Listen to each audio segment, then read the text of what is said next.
work our salvation with trembling and fear. I am happy he used the word work there. W-O-R-K. You must work your salvation, the salvation that the Lord Jesus Christ has given you free of charge. You must build upon it. You must work it with trembling and fear. Why? Because it is precious and it was being safeguarded. Praise the Lord. Hallelujah. No wonder the Bible says the devil is roaring. Satan, the devil, our arch enemy, is roaring, pacing up and down, looking for whom to devour, because he knows the value of that salvation and he doesn't want you to enjoy it. But I pray concerning you and me, it will fail. Amen. In the name of Jesus. Work your salvation, with trembling and fear, because it is precious and worth safeguarding. And the Bible says, we have heard it in the course of our Sunday school today, Mark chapter 8, verse 36. What does it profit a man and a woman, or a woman? The Bible says a man, but woman as well. Even those who are not grown up to be man already. What does it profit anybody to gain the whole world and forfeit his or her soul? Nothing can be given in exchange for that. And that is why I pity those who are living well here on earth, but they are not mindful of what will come after death. There is life after death. Tell your neighbor, say it. There is life after death. Hebrew 11 said it has been appointed unto man to die once. After that, there is what? There can only be two verdicts to that judgment. It's just like when you go to court on the earth. It is either they discharge and acquit you or they sentence you. The same thing happens to what you are saying in the Bible. After death, there is judgment. And the verdict of the judgment can only be two. Either condemnation to hellfire or commendation to heaven. Which one do you want to choose? Simple things you have to do. Let your salvation produce lasting works. The Lord will help us in Jesus' name. Shout hallelujah. Hallelujah. What to do to escape hellfire? One thing to do, I have said it earlier on, believe in the Lord Jesus Christ, accept him as your Lord and Savior, and live by his standards. But an offshoot of that is what I want to mention now. What to do to escape hellfire? One simple basic thing we must do to avoid hellfire. Avoid indulgence in the works of flesh. Let me say it again. Avoid indulging in the works of flesh. Simple as that. Praise the Lord. Is it difficult? Oh, people are not answering me. Yeah, I am happy of our mood. Because if you are saying it and people are laughing, say, it's deceit there. But in a situation like this, where we are saying the truth, what matters most? It's not about getting rich. It is not about our enemies dying in their thousands. It is about making it to heaven. If all your enemies die and you end up being in hell, what is the gain? This is a moment of truth. Pastor, God bless for introducing this topic at the beginning of the year. Usually what people will be preaching at the beginning of the year is that, I'm going to succeed this year. I am going to be a millionaire suddenly. It matters, but not as much. As not going to hell after all those. The Lord will help us in Jesus' name. Amen. So I must say, I love our sober mood. As I'm speaking to you, I am speaking to myself as well. When I was coming in training this morning, I was just going over my script, and I said, Father, help me. I don't want to be guilty of this word. After saying it to them, let me not miss. Amen. It affects me as well. Because the Bible says it is not only the hearers that we just, but those, I say it's not only the doers and the teachers and the preachers, but even the preacher who is able to practice it. A preacher who is not able to practice what he preaches, hellfire. But it's not our portion in Jesus' name. Amen. Shout hallelujah. Hallelujah. Let's turn our Bible to Galatians chapter 5. Works of the flesh. If it can be projected, I'll be happy. Galatians chapter 5, verses 19 to 21.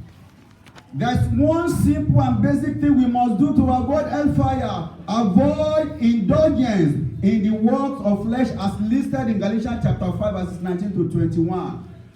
But instead of all the fruits of the Spirit, as we have it in Galatians chapter 5 verses 22 and 23, let's consider the works of the flesh as we have it there. Matthew, are you all there? Yes, sir. Yes. Is that a New King James Version? Okay, don't worry. I prefer that version very well. Now, the works of the flesh are evident. And as I'm reading them, mentioning them, please flow with me in mind and be counting them, because there is something I want to bring out of that. The numbers there, the works of the flesh, of the flesh and the fruit of the Spirit. Number them. There is somewhere I'm going there. Now, the works of the flesh are evident, which are adultery, fornication, uncleanness, lewdness, idolatry, sorcery, hatred, contentions, jealousies, outbursts of wrath, selfish ambition, dissensions, heresies, envy, murder, drunkenness, revelries, and the likes, of which I tell you beforehand, just as I also told you in time past, that those who practice such things will not inherit the kingdom of God. And by implication, if they do not inherit the kingdom of God, that means they will have their portion in the hellfire. That is not your portion in Jesus' name. Amen. Shout hallelujah. So that verse 21 of that Galatians 5 is very, very remarkable. Those who practice such things will not inherit the kingdom of God, and by implication will have their portion in hellfire. You will not be there in Jesus' name. Amen. The works of the flesh that you have mentioned, they are vices. Say vices. Vices. And should be avoided at all costs. How many are they? Are you counting? They are 19. You count very, very well. 19. And I have tagged them 19 steps to hell. Amen? Amen. 19 works of the flesh. I gave them the name 19 steps to hell. Because verse 21 says, anyone who indulges in any one of them is a hellfire spirit. So it's 19 steps to hell. So rather than indulge in this work of flesh, rather choose to adopt the fruit of the Spirit into your life. Can you just go there now? Verses 22 and 23. The works of the flesh. Count as I'm reading. But the fruit of the Spirit is love. Say love. Joy, peace, long-suffering, kindness, goodness, faithfulness, gentleness, self-control. Against such there is no law. And those who, let me just ask, against such there is no law. How many are there? Have you counted? 9. And I call them 9 steps to heaven. 19 steps to hell, 9 steps. But it is very, very ironic and sadly too that people choose to tow that long distance, 19 steps to hell, rather than the short distance to heaven.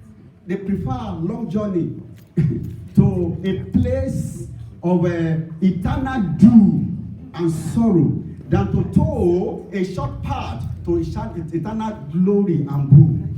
The Lord will help us in Jesus' name. Amen. Praise the Lord. Hallelujah. Shout hallelujah. Hallelujah. Very, very ironic and sad, because people in their naivety and ignorance, they prefer what is more tedious than something that is simple and will bring them eternal joy. The Lord will help us in Jesus' name. Amen. And I said virtually all the vices, that can lead somebody to hellfire, as mentioned in all scriptures in the Bible. Virtually all the vices can cause somebody to end in hellfire. As mentioned in all the scriptures of the Bible, they are implied in the 19, issues we have mentioned in Galatians chapter 5, verses 19 to 21. They are all there. They are all implied there. Even the Romans chapter 1, verses 28, 32, we read earlier on. Praise the Lord. Hallelujah. Shout hallelujah. Hallelujah. Now, there is something I want to bring out before I leave here. In CAC Worldwide, today is the 7th day of what we call a week of prayer. That is how it is done year in, year out. All over the world, CSC churches, the first week of every year, they go on general prayer. We observe it in our district too. Today is the 7th day. And the topic for today is love in hope of his appearance. I want to bring a link between the two. Praise the Lord. What we are treating is a save us from hellfire. And I just want to know how I want to link these two topics to show you that there is harmony in the scripture. No topic you can pick in the Bible and treat in isolation. One way or the other, it is related. We want to see how save us from hellfire is related to the topic that is being treated worldwide in CSC today. That is love in hope of his appearance. Hope of his appearance to take us to heaven as opposed to hellfire. That's a link there. Praise the Lord. In the 19 works of the flesh that we have mentioned, and the 9 fruit of the spirit, I want to take one issue each. One vice, from the works of the flesh, one virtue from the fruit of the spirit, and that is a love and hatred. Praise the Lord. Hallelujah. Love and hatred. Love is a virtue. It's a fruit of the spirit. Hatred is a vice. It's a work of the flesh. I want to link them together and to the topic of CSC today. Praise the Lord. Hallelujah. So in the list of the works of the flesh, hatred, if you look very, very closely, hatred is the 7th. Hatred is the 7th in that 19 list. While in the fruits of spirit, love is number 1. Praise the Lord. Hallelujah. And I don't know if this is conveying any vital point to somebody, because it is to me. Praise the Lord. Hallelujah. The two words, love and hatred, they are direct opposites. Isn't it? Yes. Praise the Lord. Hallelujah. Hatred being the 7th in the list, and 7 connoting perfection in spiritual sense. It is implying to me that hatred is the perfection of any journey to hellfire. 7 in spiritual sense, connotes perfection. And hatred in that 19 list, is the 7th. Anyone who is hateful of his fellow human being, the journey of that person to hell is being perfected. I won't say more than that. So, if you are indulging in hatred, hating your fellow human being, your journey to hell is perfected. The truth must be said. Praise the Lord. Hallelujah. On the other one, love is the number 1 in the list of the fruit of the spirit. Shout hallelujah. Hallelujah. Praise the Lord. Hallelujah. It is implying to me that if you adopt this virtue as a way of life, it is almost certain, that you will escape hellfire. And your journey will be smooth to heaven. Love. Forward. L-O-V-E. Praise the Lord. Hallelujah. Shout hallelujah. Hallelujah. And the reason, being that true love will curtail you from practicing any of the works of the flesh. Do you believe me? Yes. Love genuinely. Now let us go to the works of the flesh one by one. Murder is there. If you love, you will not murder. Adultery is there. If you love, you will not commit it. Fornication is there. If you love, you will not do it. Backbiting is there. If you love somebody, you will not backbite against that somebody. Hatred is there. If you love, you will not hate. And so on and so forth. Love. Shout hallelujah. Hallelujah. And I say, the strength of the virtue of love is expressed in 1 Corinthians chapter 13, verse 13. How powerful the word love is. It's a 4-lettered word, but very, very powerful. Hatred is a 5-letter word, but very, very lethal, dangerous, deadly, killing. 1 Corinthians chapter 13, verse 13 says, and now abide faith, hope, love. These 3, but the greatest of these is what? Is love. That is the strength of love. How powerful it is.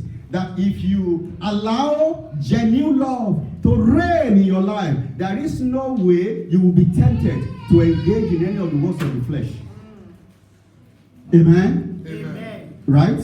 3, faith, hope, love. The best is the greatest is what? Is love. And when you also go to Matthew chapter 22, verses 37 to 40, Matthew 22, verses 37 to 40, Jesus Christ establishes love, Jesus Christ establishes that love is the greatest of all of Moses' commandments. Praise the Lord. Hallelujah. Are you getting me? Yes. I am telling you about the strength of love. Matthew 22, 37 to 40. Can somebody please read? And he said unto him, Thou shalt love the Lord thy God with all your heart, with all your soul, and with all your mind. If you love God, you will not go against any of his commandments. Don't do this, don't do that. If you love God, you will keep his command. Jesus Christ said it in, John chapter. If you love me, you will keep my commandments. And most of us, the love we practice is hypocritical. We say we love God that we do not see, yet we do not love human beings we see, koro eyes. Hypocritical love. The Lord will deliver us in Jesus' name. Amen. Save us from hellfire. Amen. And I pray the Lord will save us. Amen. Nobody in this church will go to hell. Amen. Even our children who are still in the womb, they will not go to hell. Amen. In the name of Jesus. Amen. Shout hallelujah. Hallelujah. Where am I? The one I was reading, Matthew chapter 22. Please go back there. Matthew chapter 22, verses 37 to 40.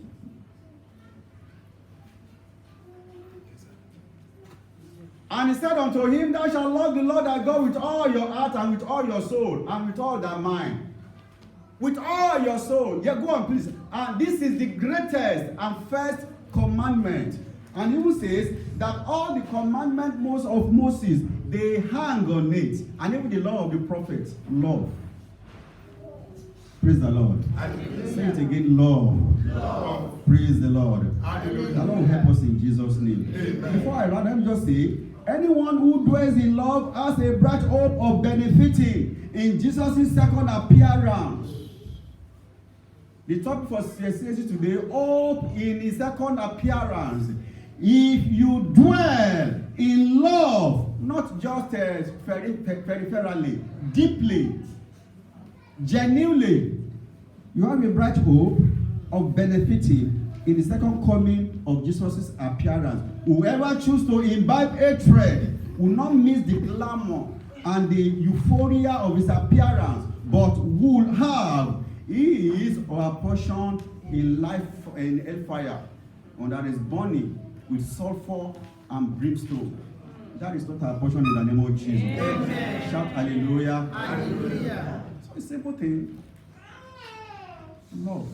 So in conclusion, I say, dearly beloved, the choice is yours. Oh, the choice is yours. Shorter journey to heaven, right? A place of eternal bliss and bloom, or long journey to hell, a place of eternal doom, eternal woe and sorrow.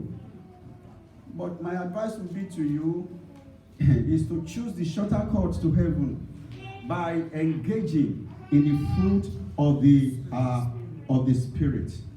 And I pray the Lord Almighty God will help you. Amen. The grace to do it, the Lord will endow you. Amen. In the name of Jesus. Amen. If you leave here today and they ask you, what's the topic, what's the message today? It's long. Let me just summarize it for you. Just remember 19 steps to hell and 9 steps to heaven. Which one do you want to choose? And I think the Lord Almighty God will help you. Save us from hell. God has done his part. Jesus Christ has done his part. It is now left on us. And what you are required to do is just that simple thing that I've told you. Adopt the virtue of love into your life. And shall dwell with you in Jesus' name. Amen. And the Lord bless his word in Jesus' name. Amen.